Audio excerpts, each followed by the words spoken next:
This is Bam Electric Coast. We're live on the air with Monica Kaufman.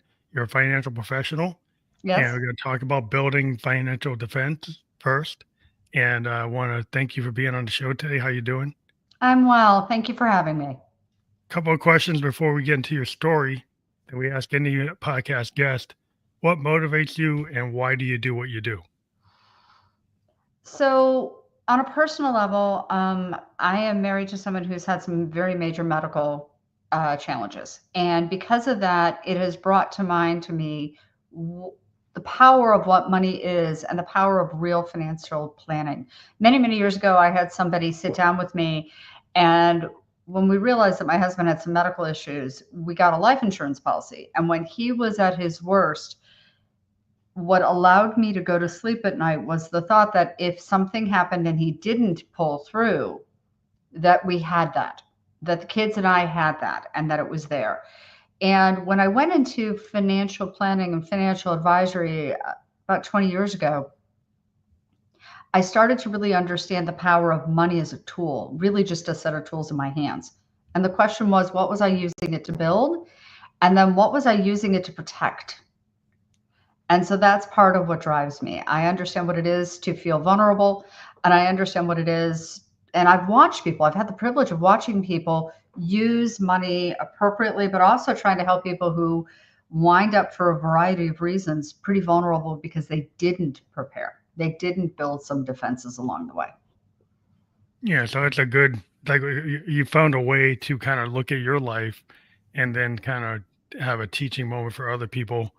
And that's part of your career is you help people actually build financial defenses, as what we're talking about, right? Right. So, one of the things I discovered, especially during the shutdown, it became very clear to me was that a lot of people really failed to make a transition. They failed to make the transition from earning money to creating wealth. Okay. And let's be blunt, financial freedom has nothing to do with earning money. Honestly, what it really has to do with is to become financially free, you have to focus and learn everything about money after or beyond earning the income. And so the question that I ask people is, what are you doing? What are you building? How are you using your financial tools? I can tell you a lot of what's going on inside of you based on what you do with your money. Hmm. So my commitment, once the shutdown became so severe and watching people go into panic, was to help people build another way, to help people shift their relationship with money. And it's, you have to decide in your head, you have to make a decision that you're going to pursue financial freedom, that maybe the patterns you inherited and that you learned from your family that have been going on for generations, that you needed to make a shift, that these were no longer serving you. And maybe they didn't in the past, and that it's no one's fault, it's in the past. But what are you going to do stepping forward today? Yeah, it's so hard to know, what's the right strategy because there's so many people out there that, there's all kinds of new techniques. We have the stock market, you have crypto, you have real estate, you have all these things. And then, there's a lot of scammers. Right. And so, people, I've gone through, like the 2008 crash. There Hmm. was like some crashes before that, and I had an uncle who was worked for AT&T, and he had a very aggressive stock portfolio, and the 2008 thing like wrecked him. And he Okay. thought he was being smart because he wasn't retiring for another 10 or 15 years. So sometimes you can have a strategy, but then things can go awry. Right. And so, one of the things that I tell people, I'm a certified financial planner. And one of the things I tell people is that the investments part of the discussion is really the last part of the discussion. So, let's talk first about some of the financial defenses. And one of the things that I'll say to people is if you can't afford to not work, then the first thing we need to do is to say, do you have disability insurance? Disability insurance replaces the income should you be unable to work through no fault of your own. And if it's done correctly, let's say it's done through an employer, if it's done on an after tax basis, you pay a little bit of money for your premium because through an employer, you're getting an incredible group rate. And what happens is that if by chance you have to use that policy proceed, it comes to you tax free and it may replace 60 to 70% of your income. Well, it's a heck of a lot easier to concentrate on getting better if you don't have to worry about your income, you're able to pay your bills. So that's one of the first financial defenses. I've worked with people who have said, look, I'm not really sure what's going on. My employer doesn't really cover this, or the coverage is really spotty, and they've bought a policy. Why? Because even though it's a little more expensive, they own the policy and they can take it anywhere and they don't have to worry about that. So that's the first defense. The second defense that I've said to people is, okay, so we all know what an emergency fund is. That's great. Well, let's talk about some of the things that an emergency fund might have to cover. So if, God forbid, you get into a car accident and you have a deductible on the car, you have to cover that deductible to start dealing with and replacing the car or repairing the car. If you are not properly covered with your car insurance and you don't have enough coverage and you have a lawsuit, then it becomes another problem. And I'll go one further. I had somebody that I was working with whose ex-wife had a daughter that had some mental health challenges, but also had a drug addiction. And not only did she get into a car accident where she totaled a car, but then a couple weeks later got arrested, and she had bought something she shouldn't have had it in the car with her. So when it came down to it, the insurance coverage, because the ex-wife had cut back on the coverage, removed the umbrella, went to a much lower coverage to save money, she's got a real financial problem and she's in her late 50s. That's Yes. not a very comfortable place to be, because her daughter's decision sent a family of four to the hospital. Yeah, I think a Again, lot of people, yeah. I mean, just to interject, it's like I think a lot of people look at like their monthly budget yep, and maybe just think like pie in the sky. I don't need the uninsured coverage. I don't need this coverage. I don't need that coverage. And they never think about, or they go for the high deductible insurance, right? And right. then they end up with cancer, Yeah, right? And then they end up having to pay a $10,000 deductible that they don't have. right. And so that's part of the problem. That's Yeah. another part of the problem. You really have to look at it from that perspective. And the younger you are when you start this conversation, the better off you are. Because, for example, if you're young and you're healthy and you don't have anything in your immediate horizon, and you can afford to start putting money into the HSA and aggressively putting it in, okay, within 10, 15 years, when things statistically might start to happen, you've already got an emergency fund set up for medical issues. So that's something else that I'd like to see people take advantage of. That's another financial defense. If you have medical issues as the number one reason why people wind up having a disability event, and we have a 70% chance of having a disability event in our lifetimes. Okay. So that is the thing you're most likely to have. You're more likely to have that issue than to die and have your family or your heirs collect the Yeah, proceeds you'll of the be life insurance. disabled and maybe not have coverage and you don't have short-term or Correct. long-term disability. You didn't think to go get the extra coverage. Right. Like one thing that happened to us, like in New Hampshire, when we didn't have earthquake insurance, we got a brand new house and then there was like a 1.5 earthquake. And I said, oh, didn't do anything, but I immediately went and bought coverage for the house. And I Wow. went The and warning read. shot across the bow, right? Yeah, because I went and read, like if you have an earthquake and you don't have the earthquake insurance and your house gets damaged, like the foundation, they don't cover it. Your That's a homeowners doesn't nightmare. cover it. And the That's a thing nightmare. is, like, yeah, in the 1950s, there was a 5.6 in Manchester, knocked houses off their foundation. Insurance companies didn't pay anything. Wow. So a I lot had of a people young don't think about I that. had a young lady who was sent to me. She was in a car accident, not her fault, uninsured motorist, okay? And she didn't have disability through work. She didn't pay for it. And her parents, she really didn't want to go home. There were some issues and she didn't want to go home. She had no choice. It was that or not have a place to live. That's a rough place to be. You don't want that. The one thing that I used to say to people is go and price out what long term disability is through work if your employer offers it.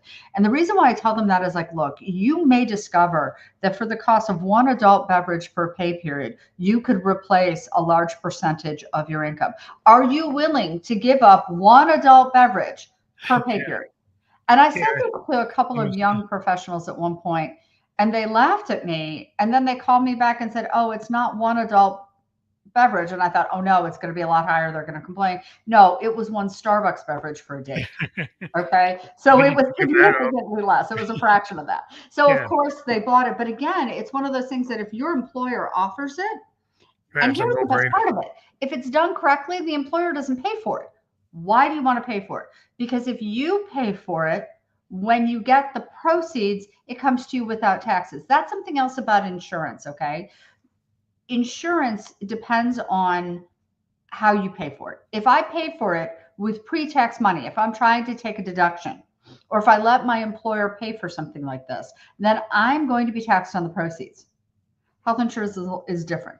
But for everything else, that's the way that works. So if your employer pays for your life insurance and you think your heirs get, let's say, $1 million, no, it's $1 million after taxes. It's taxable. Oh, so You the pay for employer, it, so okay? they're saying short-term, long-term, and life insurance through your employer is taxable. Well, if you get it through your employer, but you pay the premium, Yeah, I paid if the premium is like in my payroll deduction, that's my premium, even yep. if they pay a part of it. Well, it depends. It depends. With life insurance, there's a certain rule on that, and there's a limitation, and it's about $50,000. That's a little bit different. Okay. But if you're paying the premium and you're paying with taxable money, would you rather pay, let's say, $20 a month for long-term disability insurance through your employer? Okay. And then if God forbid you need to take the premium, take the policy proceeds and not be taxed on it, don't you think that's a better investment? Don't you think that's a better decision? I don't want to call you Mhm. for investment. Okay. And so that's one thing that I look for. All right. That's something. It's like, look, if you have the option to pay tax on the insurance premium, do so, because then the policy proceeds come to you or your heirs, okay, without taxes. And that's another thing that I really want people to start thinking about. Your return is not your return until after the taxes are paid, if Yeah, there you are gotta think taxes. about the taxes. Yeah. So every decision you make, you really have to really be cognizant of what that real return is or what that real coverage is. So another thing that I had a conversation with a woman recently, and she had some damage to her house, and it was a slab leak, which apparently happens quite a bit where I live, and it was a $40,000 bill. Well, the deductible on homeowners insurance has gotten to the point where it's about 5%. You have a house that's $800,000, that's $40,000 on deductible before the insurance company is going to pay. Yeah, that's kind of hidden. People don't probably realize that. Right. So one of the things I'll tell people when they're ready to buy a house is it's not just the mortgage payment. It's not just your taxes on it, property taxes on it. You need to think about that. It's the cost of owning it. And so one of the things that affects it is the ownership, is the insurance premium you'll have to pay plus the deductible should something happen. Okay. Yeah, One of the things that a lot of people also have when they're looking at this is they don't look at their homeowner's insurance and how that shifts through time. Because as the value of the property goes up, so does your deductible. oh, it's like Okay. people don't read because they send you like 50 pages worth of every time it renews. Right. And There's so like that's 50 one of pages. It's kind of so you don't right. read it. So one of the things that I tell people is it's like, look, we have to read these things. We have to look for the highlights. And usually there's a declarations page that's going to give you the highlights. That first page, first 1 or 2 pages is going to give you the highlights and the pieces that we need to look for. Okay. What is your premium? What is your um, deductible? And then what are your exclusions and what's the max coverage that you're going to have? And it's the same thing with health insurance. So you have a premium that you have to pay. okay, or that you contribute. Usually, most employers don't cover it entirely. Then you have a deductible. Then you have a copay or coinsurance where you're contributing. And then you have an out of pocket maximum. And if it's not just you, it's your family, you have to take that into account. How is that out of pocket maximum Yeah, calculated? they've been going. That's the thing about that. I try to, let people know is like over time, been working since 1993. In 1993, my insurance policy through work covered way more than what it covers now. And I Exactly. paid a lot less for it than I pay Correct. now. Correct. That the employer's so-called benefits have shifted radically toward the employee. So when they tell you you have benefits compared to when I was working in 94, Right.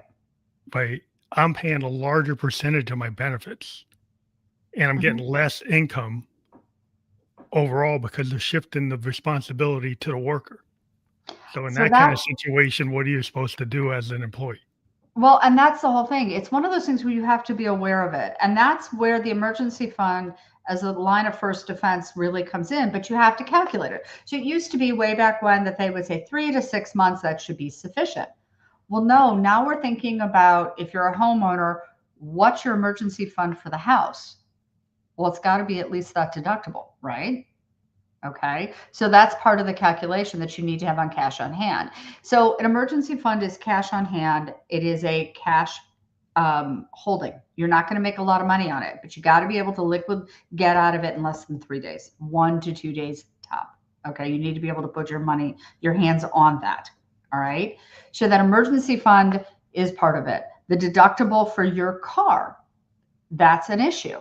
Okay. You need to be able to pay for that without pain.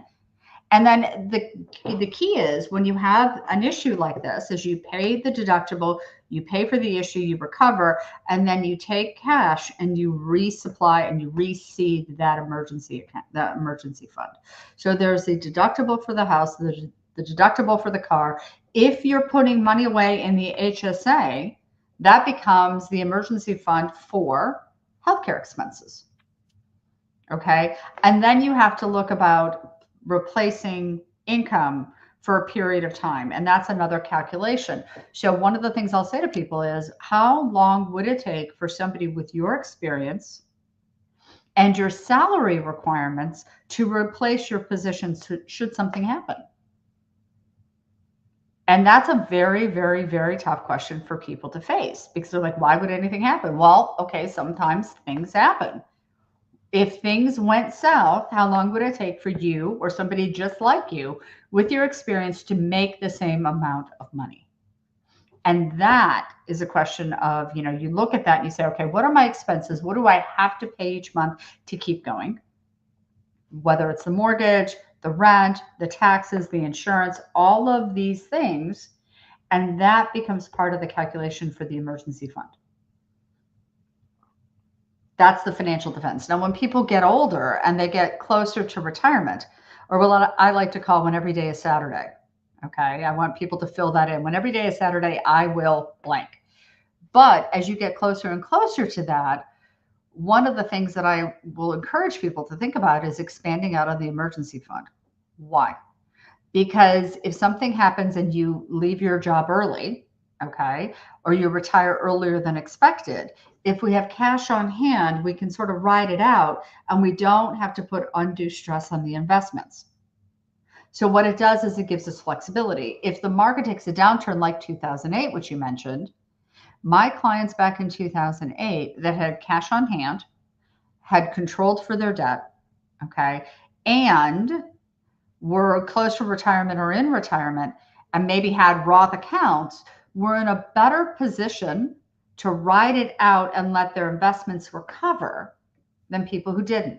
Why? Because they didn't have to cash out on those investments long before, when they were at their bottom. They could Mhm. let the accounts recover. Try to come back. Yeah. Okay. So all of the things, the way I tell people is before we even get to the investments, we want to look at the structure of where you are and what you're doing. Are you using the financial system and the tools available to you to actually maximize your control regardless of what happens around you?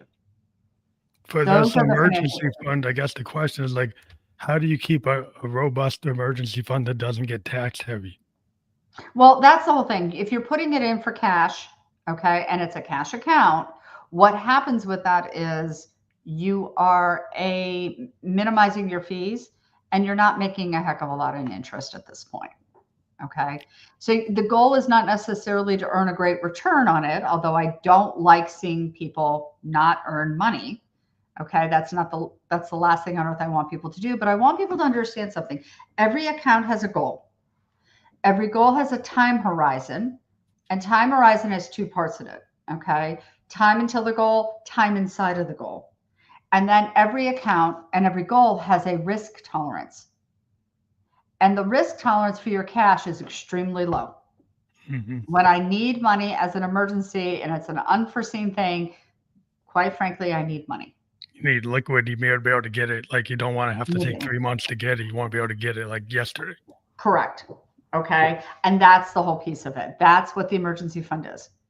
So it's a cash on hand issue, and that's a constant calculation. So it's not such an easy thing, except for the fact that I want people to understand there's nothing here they can't learn. It's just a question of mastering the tools. And the medical debt can all be in the HSA, Right. so that's not going to get taxed. Right. Okay. But again, within the HSA, you want to have cash inside of it. Once you get to a certain point with the HSA, you can invest in it. Hmm. But that requires investing for your risk tolerance and keep in mind that you still do need cash. In the Yeah, HSA, you need cash to cover, for example, the deductible in cash without having to wait for the market to open to sell it off and for everything to clear. yeah. So So your HSA, like if you've got like let's say you had a, because I had at one time a $14,000 family deductible, wow. right? And I had a really bad plan at work. It was Hmm. making me pay $2,200 a month for coverage. Wow. And that's Wow. the kind of thing I'm talking about with the industry today. So that made it very hard to save any money Oh, absolutely.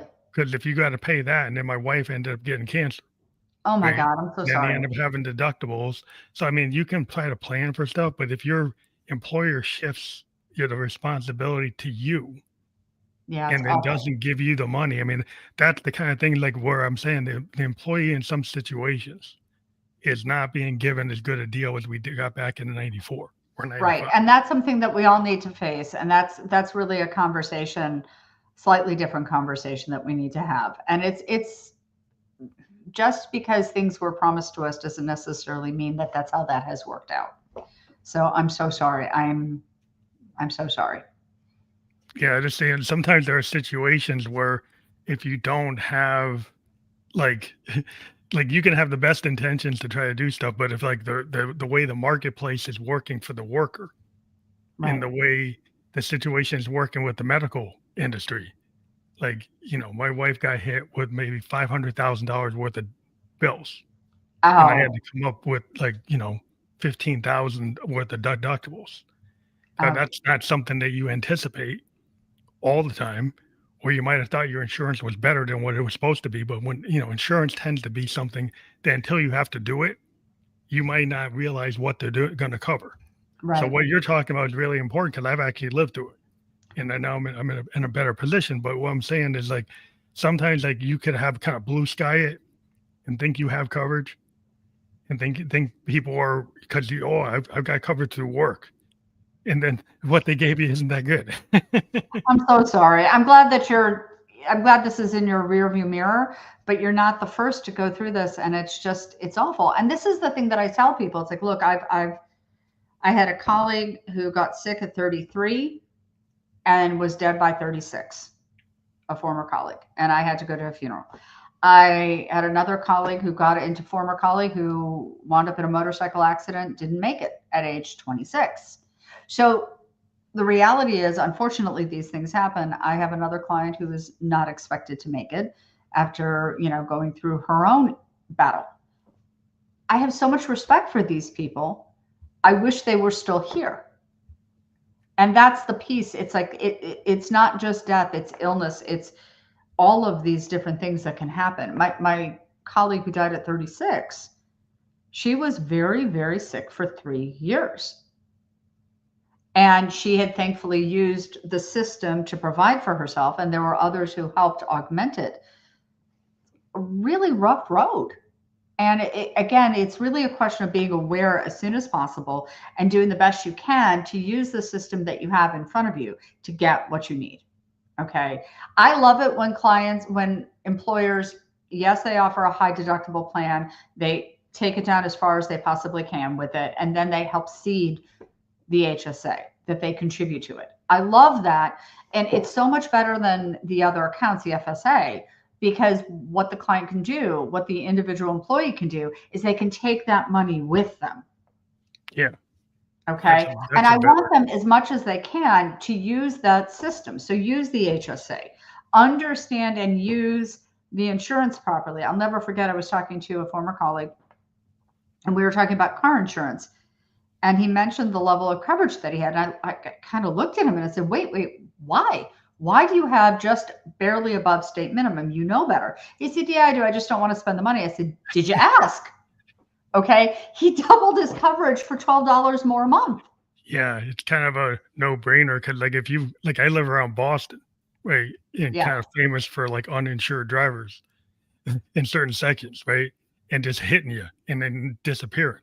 And my dad was an insurance agent in Okay. Boston. He used to have to run into the situation where these people would just hit you and run away. Right. And it's like he was an insurance agent. He had max coverage on his car because he's out there. And he was always telling people, it's like you don't understand. It's like you can think you're the best driver in the world, and like you can't avoid somebody that's like that. Right. And we all, I mean, wow. And it's just we all have those stories and we've all had those experiences where it's like this was not somebody's fault. And again, oftentimes when it comes to a disability event, it's not anybody's fault. Nobody asked for these things to happen. Nobody put 99 times out of 100, they did not put themselves in a position where this was going to happen. Okay. So plan for it. Okay. Plan for it. And the way I look at it is I said, look, everybody has their own risk tolerance for this. However, I've seen this happen enough times where people didn't plan for it.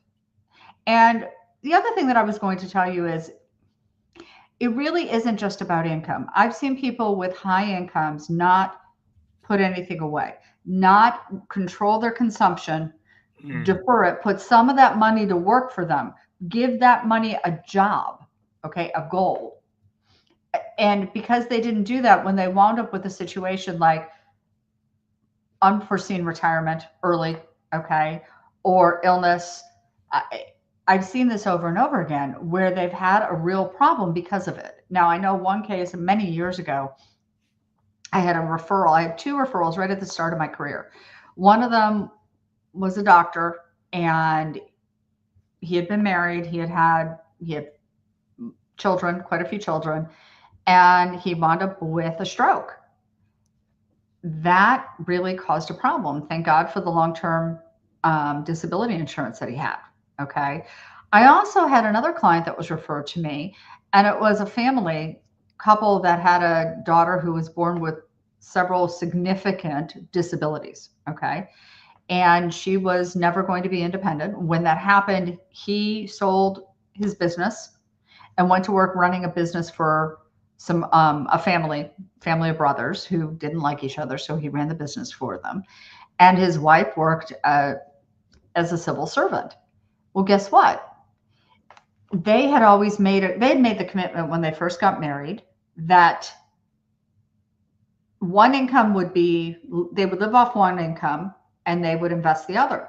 So even though neither one of them ever earned a lot of money, they controlled down their spending, controlled down their lifestyle. Other than their house, they never carried debt.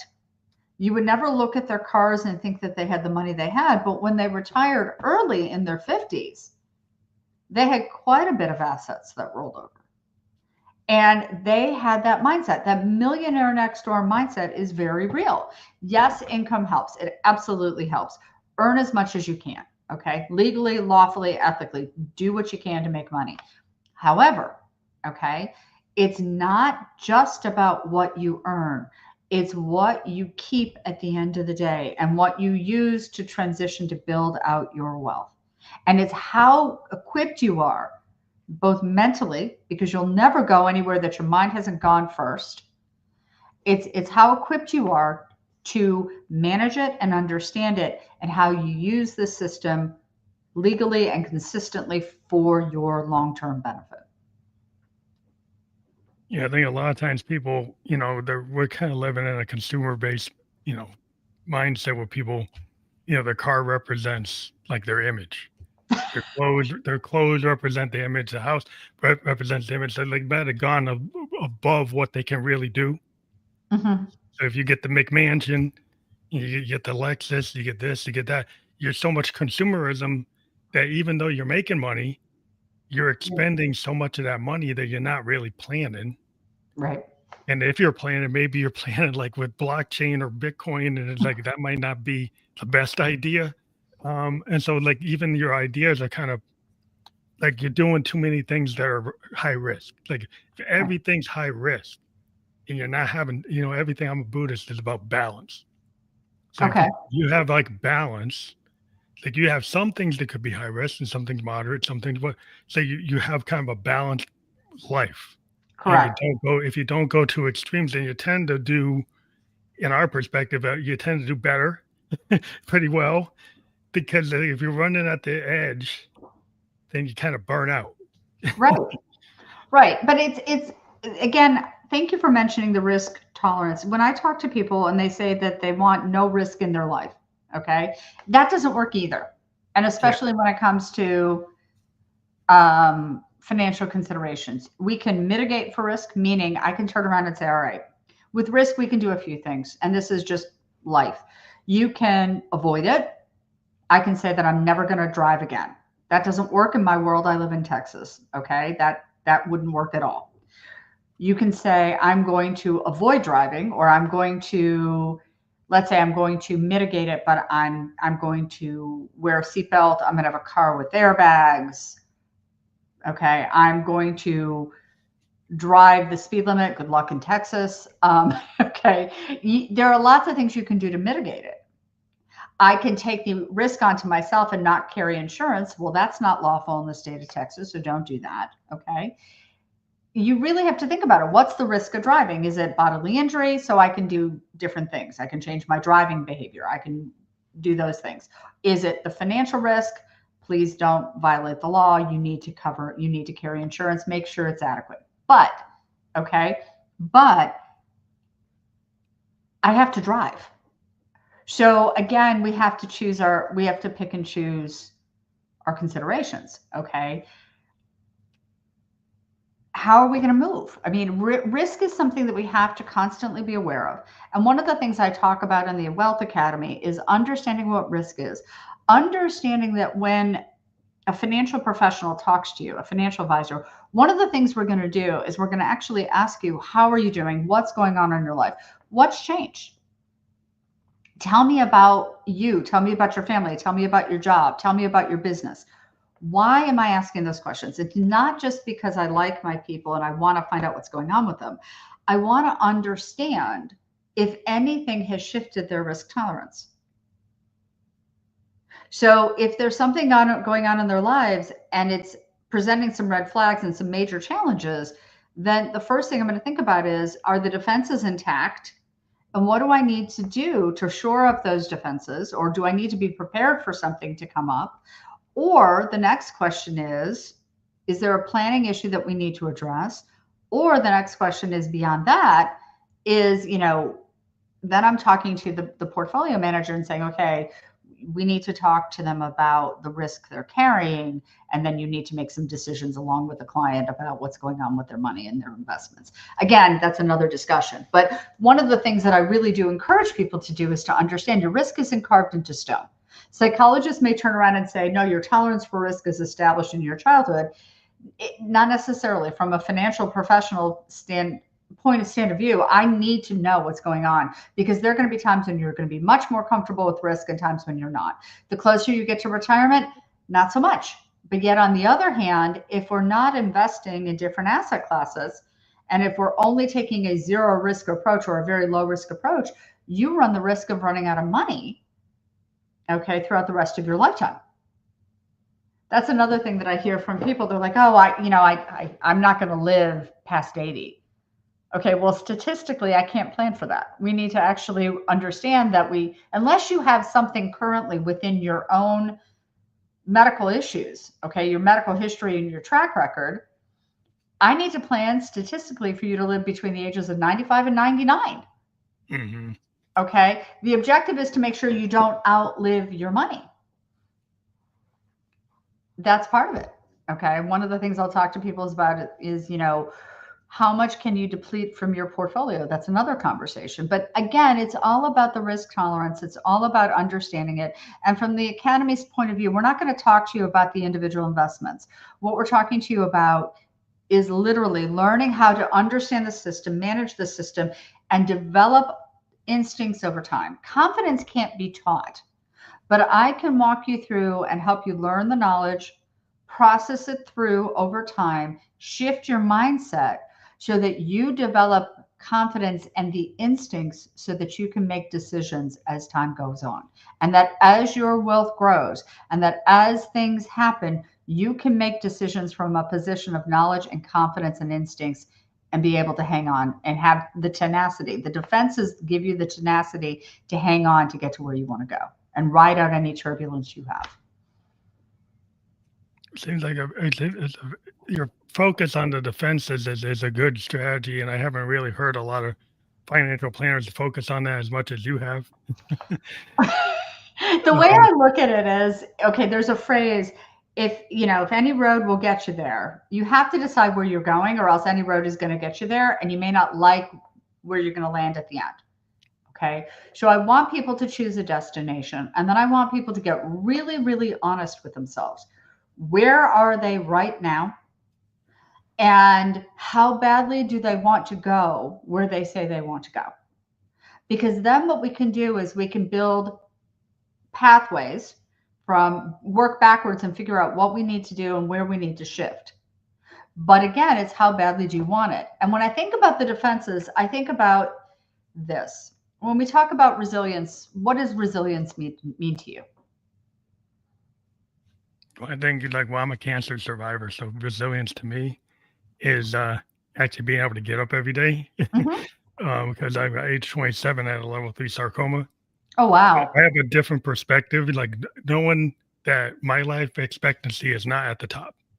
Because I'm a cancer survivor, I'm more likely not to go past like 75. Okay. But you know what? So You're still here, and let's just plan on you being here. yeah, Tomorrow's I'm never just saying, promised for any of us. yeah, but I mean that's kind of like fact. But for my oncologist. But so the idea is like part of my strategy also is to be able to live a life that where I can actually enjoy because I know I can actually, going through a terminal illness and a potential terminal illness, you don't always think you have as much time, right?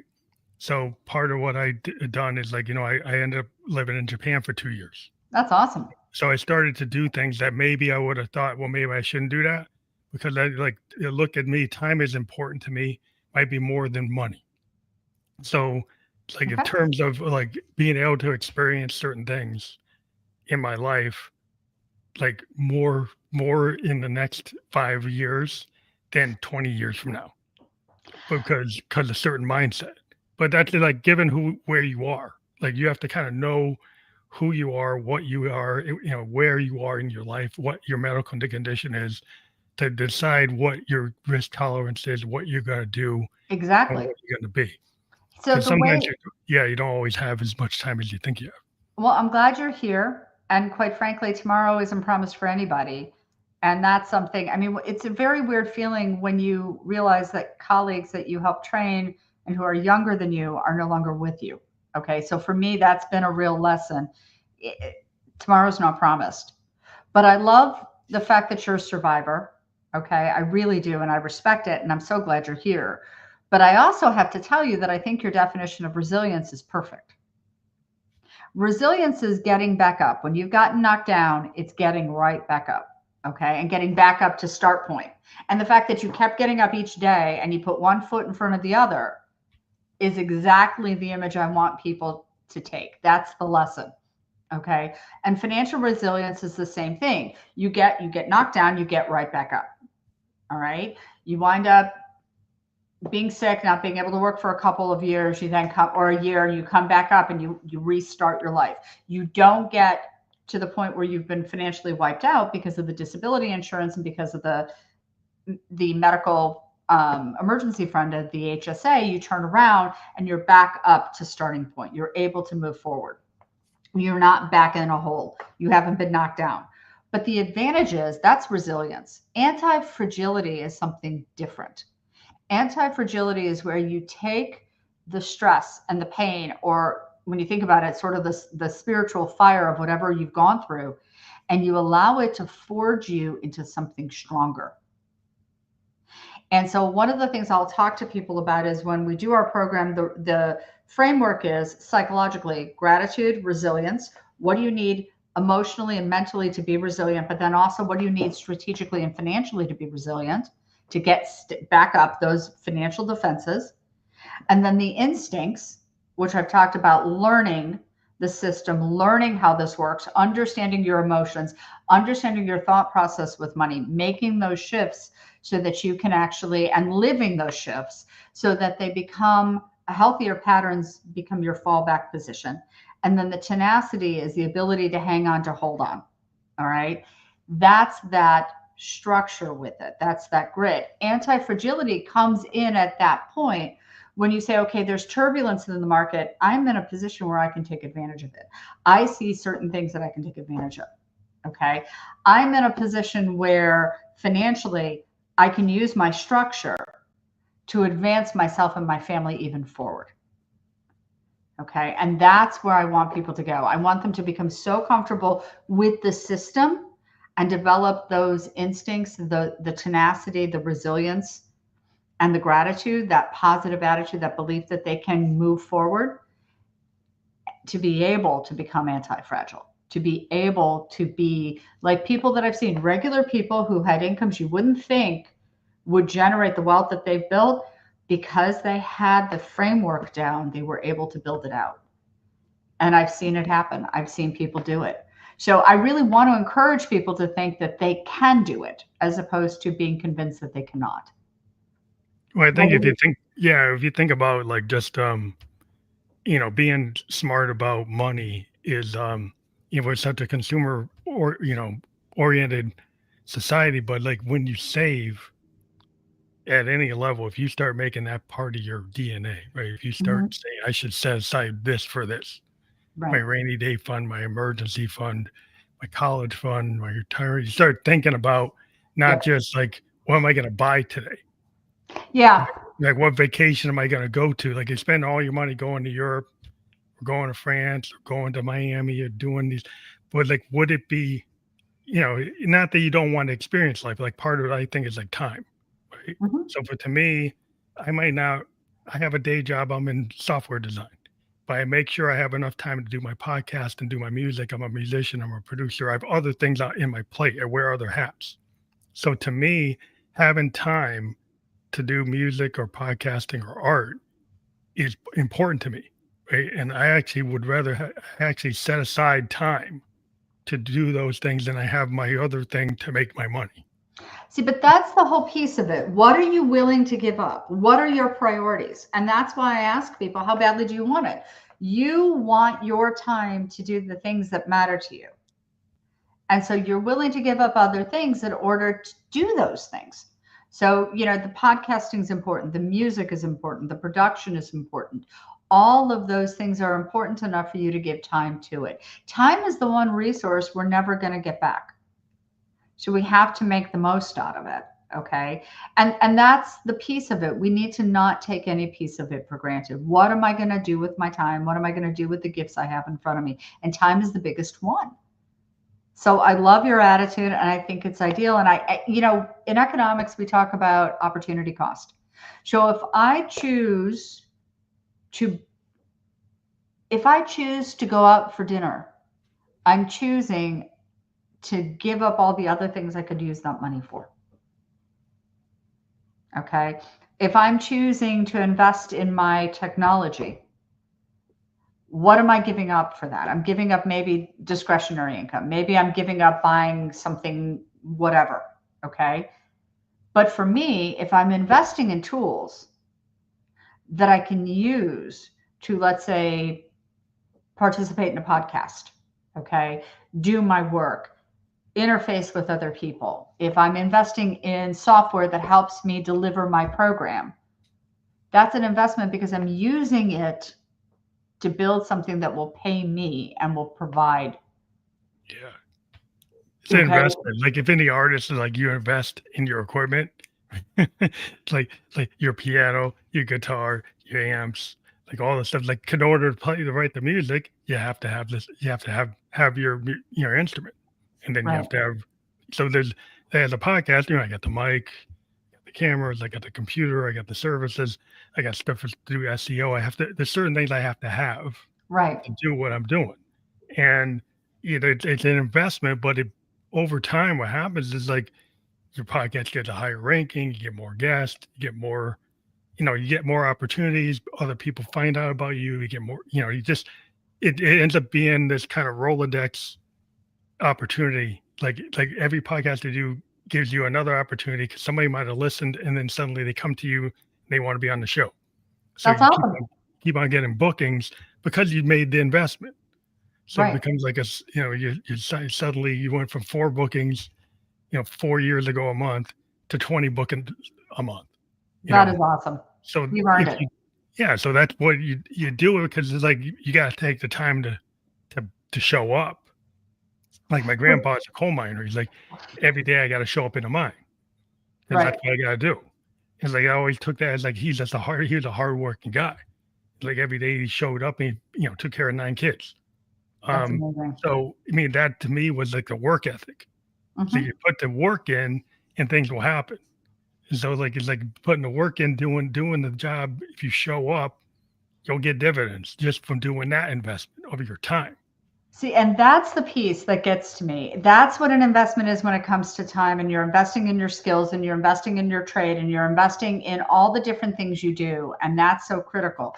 I want people to see that with their money. Money is literally just a set of tools in your hands. You need different tools. You need different tools in different places. Okay. So you may have a toolbox in your car, you may have a toolbox in your garage. I know I have a little toolbox thing in my kitchen that I use, inside the house. Different tools in different places do different things. It's the same thing with money. It's the exact same thing with money. And, just like when I was a kid, my mother signed me up for shop. Okay. Believe it or not, like wood shop. Okay. We were building wood boxes and stools and things like that. I was like one of the few girls with like pigtails in there learning how to use a saw. I'm going to admit, I was scared. I was absolutely scared. There were times when I really didn't like using sanding and I sanded my own skin and it wasn't fun, but I learned. Okay. And so, what I want people to understand is you have to overcome the fear. It's a set of tools and it has to be used to produce something. It's in economics what we call an intermediate good, it's used in the production of something else. I've had certain people tell me that a Louis Vuitton bag is an investment. Okay. It's not. Now, there are some people for whom it could be. Some people for whom they literally use it as part of what they need to make money. Yeah. That works as long as you can show me how it pays you. Now, one How of you the things flip I'll help you. it? Can you Right. flip it on And this that? is this is another financial planning thing, okay, from the planning side, not on the investment side. Your house that you live in is not an investment. It's the roof over your head. Okay? I want you to understand that it's the roof over your head. It doesn't pay you. It's there to put a roof over your head. Okay? Now, if you're investing in real estate for investment purposes, that's a totally different conversation. All right. So understand that, yes, it may be the largest thing you buy and it may be the biggest thing you buy. And I understand what, that's the thing. That's the thinking that my mother was raised with. So for example, we know that 80% of the population is considered financially illiterate by the industry. The system is complicated. There's lots of structure to it. And unfortunately, because we're 4 to 5 generations in to this problem, people are not learning what they need to learn. So my mother did her best to give us this knowledge, but she didn't come from a family where it was there. So she didn't understand what disability insurance was. She didn't understand certain account types. She learned eventually, okay, but it took a lot of time. That's kind of the way it works. It's not anybody's fault that they're in this position. The question is, okay, if you're in this position and you don't know, what are you going to do about it? You don't have to stay there. You're not a tree. You're not planted. You don't have roots. You can move. You can move forward. You can learn this. You just have to decide to overcome the fear and learn. And it's interesting about this in terms of the learning process. But part of why I'm doing what I'm doing is because I really want to put the power back in other people's hands so that they can learn what they need to learn and do what they need to do. I want people to have control over their own lives. And to do that, part of that is learning how to control the money that they have. Yeah, financial literacy, I think is real important because, it's just like overall just literacy and reading comprehension. I'm a liberal arts major, but the idea of, learning to learn. Yep. Some people think they get their degree, their high school degree, they get whatever they get, their associate's degree, and then they think that's it.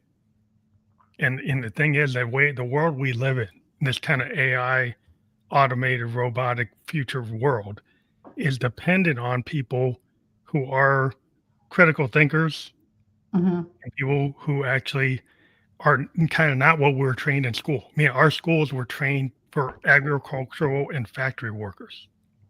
Can I People who tell you a sit story in about class. schools? Can I tell you a story about schools? I have to tell you this. So, about 14 years ago, my oldest was in middle school in a charter in Arizona. And I sort of asked them, do you want me to teach a class on what I called economic and financial literacy? And they said, sure, come on in. Well, the head of the middle school didn't want me there. That's a long story. But the overall head of the school said, no, we're going to do this. So I went in there, and during the first class, they had all of the seventh and eighth graders together. So there were, I think, 40, 50 kids, equally divided between girls and boys. And I walked in there, did a little academic thing for about 5 minutes, realized nobody was processing anything. So they had this huge, long wall, floor to ceiling whiteboards. So I turned to the kids and I said, tell me everything you want in your lives. And I wrote it, everything they said, I wrote up on the board. Now, at first, it was pretty much equal between the men and the women, the boys and the girls. And the boys had typical stuff that you would expect. The girls were able to describe in great detail the clothing, the furs, the bags, the houses, the furniture, the artwork, the trips. A couple of them described the aircraft. You get the idea. All right, the sailboats, the sail yachts, all of it. And right in the center of the room was a little popular boy and girl. Okay, like the queen being queen, the king and queen of the class. And they were cute and they were sitting together. And when we finished covering the walls, I turned to the classroom and I said, all right, how are you going to pay for it? Dead silence. Dead silence. Okay. So this one little girl, popular girl, turned around and said, I'm going to marry somebody who's going to buy it for me. And the boy sitting next to her, I swear to God, he looked at her like she had changed in front of his eyes. Okay. And his whole body shifted and he shifted his chair with it. And he turned away from her and he said, good luck with that. And then that became a whole conversation. So the head of the middle school was sitting in the back of the room, curled up in a ball, laughing. He was laughing so hard he was shaking, but he didn't want the noise to come out. Mm-hmm. So flash forward about a week, I come back and I had this whole thing planned out. And I walked in the room and there were these frappuccinos sitting out on the counter, or some sort of cold drink. I think they were fraps, and I think they were relatively new. And I talked to them and I said, all right, how much are these? Tell me about them.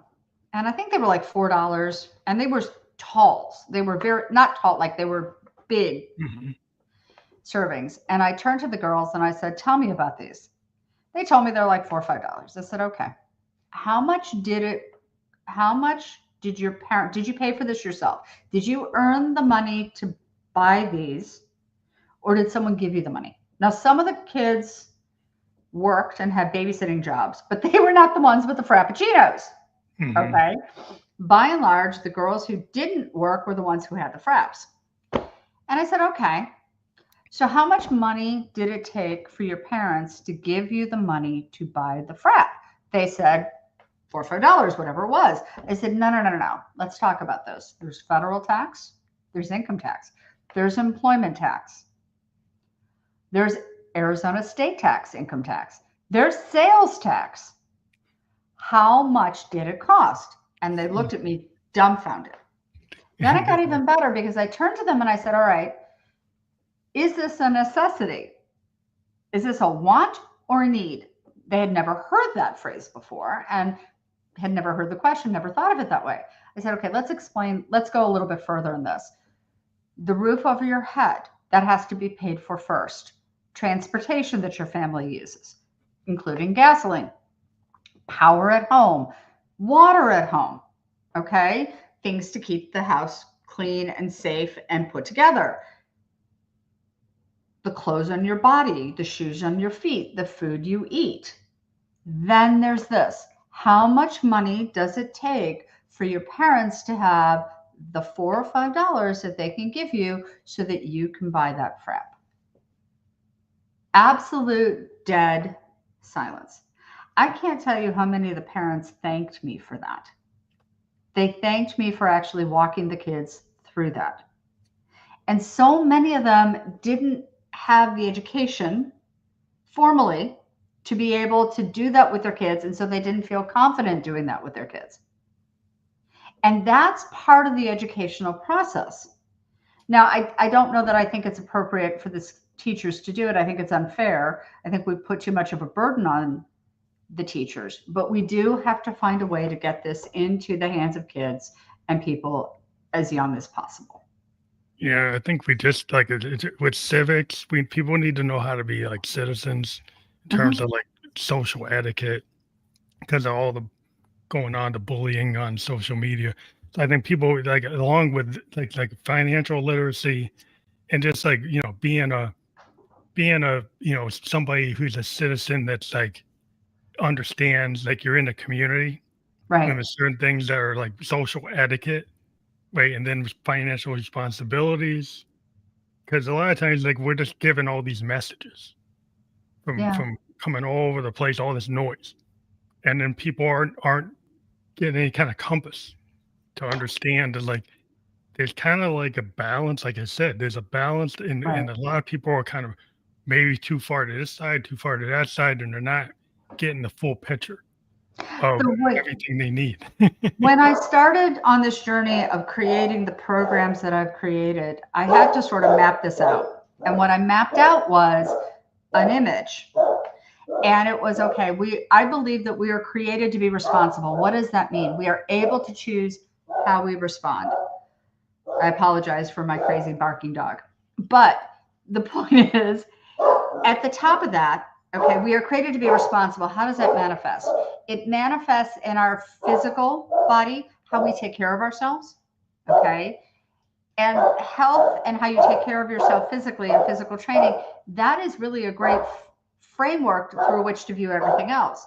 You start off with function, health, move to fitness, and then to performance. Well, you can say that about your physical health, but you can also say that about your emotional health. You can then say that about your intellectual health. You're responsible for what you think. You're responsible for what you know. How do you know what you know? Challenge it. Read the other opinion. Read and talk to somebody who disagrees with you. Challenge what you think because you're responsible for what you think and how you feel and how that leads you to act. Finances, the financial piece is the fourth rung.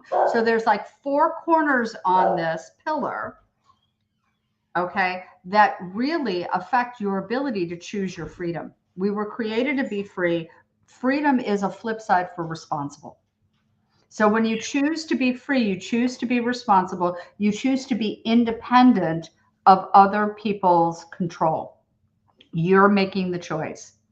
Okay. And you have to take care of those four little corners to be able to hold the whole thing up. Yeah, there's a lot of pillars to like, being, in the world. And a lot of times people maybe focus on one pillar or two Hmm. pillars and they lose sight. They might, have six pack abs and they say, well, I'm great physical condition, but then they don't have a good psychological health, Right. or they've got bad financial health, or they forget about the other pieces, and so they focus on one, and it looks outwardly looks okay, but then it's like you said, it's like if you don't have all the pillars, then you're kind of out of alignment, Well, and and I agree with you on that. And I think that that's a danger. Again, your approach is really healthy. It's all about balance. I would argue that you cannot go anywhere physically, intellectually, emotionally, or financially that your mind hasn't gone before. So work on the mental health pieces. And to really take care of the mental health, you also have to take care of yourself physically. Okay. So that's all part of it. And once you start doing that, you can start working on the thought process and the financial pieces. hmm We're all works and processes. We're all works in progress. We're all walking in a journey. We're not expected to be perfect. Perfection is never the goal. It's never the goal. You are going to get knocked down. That is part of life. That's part of the reason why I talk about the defenses. You're never going to not need them. Okay. The question is how much of a defense, where's your defense, and how are you going to use it? But the whole point is, I want you to always have the ability to get back up, return to set point, get stronger, and move forward. That's the that's goal. why I want to say that. I mean, that's a good place to probably end our conversation, but I want to let people know that we do have your URL, Mhm. harmonywealthacademy.com. That'll be fully clickable. Is that how people get in touch with you? Yeah, it is, but they can also send an email to me, which is at well, it's Monica M. Kaufman, M as in Mary, my last name, Kaufman, at harmonyam.com. And I'd love to hear from everybody. And please let me know what you think. And if you have questions, send them to me. I'd love to hear them. Yeah, and that's fully clickable. Like we were just on Facebook, YouTube, and Twitch, and Hmm. in the podcast description, that your harmonywealthacademy.com is fully clickable. And then you just mentioned your email. People will be able to put that type that up and send you that email. I do Yep. appreciate the time you took with us today. There's a lot of great nuggets of information that we got today in terms of financial plan. I hadn't really heard this perspective. I think it was really illuminating, and I do appreciate it. I think the audience will appreciate it, and I want to thank you for being a guest on the Family Electric Coach podcast. Thank you so much for having me. It's been a total pleasure. And I love the fact that you've shared your story. Thank you for the gift of that. Thank you for the gift of your time. Thank you. Have a good night. Thanks. Take care.